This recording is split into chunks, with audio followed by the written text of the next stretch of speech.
Ayan mga ka-everyone, nandito na naman tayo sa birthday celebration na nagaganap po dito sa Manel, Cebu, Zamboanga del Norte. At ngayon nga pala mga ka-everyone, imbitahan tayo para makisalo, makikain. Okay, so let's go. At before ang lahat mga ka-everyone, tingnan muna natin ang kanilang mga pagkain na isa-serve para sa mga bisita. Let's go. Let's start with syempre. Ito yung kanin nila, syempre. Meron din silang pa-cake pero hindi pa siya tinanggal sa karton. Okay, so yes. At eto guys, buksan na natin ang first ulam. I believe ito yung estopado. Sunod is ito ang kanilang fried chicken. Tapos ito naman yung curry na anong klaseng I guess native na chicken. Tapos, ito ang pang long life, ang pansit. Yes. Tapos, same. Ito naman is fried chicken.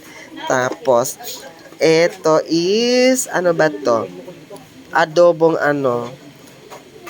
pork. Siyempre, meron din silang pasuman. Ayan. With bread. And ang spaghetti. Ayan. So, meron dito tinakpan guys. Buksan natin to. Ano pa? Gulaman. Yan. So, hindi pa matanggal sa kanyang So, yan mga ka-everyone, sa abangan natin guys kung ano ang mangyayari mamaya sa celebration na ito. At syempre, I believe na mabubusog tayo mamaya. Kaya let's go mga ka-everyone. So, ayan. So, dito tayo ngayon sa Siloput near the river with Ma'am Season. And then si Ma'am Molina with Ma'am Rowena Tubat with Manang Lastimosa and Manong Joel. Siyempre guys, hindi tayo magiging kontento at kukunan din natin ang kanilang bahay. Okay, so alam nyo mga ka-everyone. So, nag-i-evolve pa ang mga bagong bahay dito sa Malayan. Okay, so napakagandang bahay guys. So siguro ang mangyayari mamaya is syempre ito yung time na sila magpapa-blessing ng bahay. Okay, so hindi pa siya tapos guys pero elegante na ang bahay. I really like it ka-everyone. Napakalaki nito. Meron siyang tatlong bedrooms tapos meron so ayan mga ka-everyone. So tingnan natin ang mga sulok-sulok dito sa with Manang Elsie. Sulok-sulok ng kanilang bahay. Siyempre, eto, papasok na tayo. Paakyat na tayo sa kanyang stair. Hindi pa siya na tiles. Okay.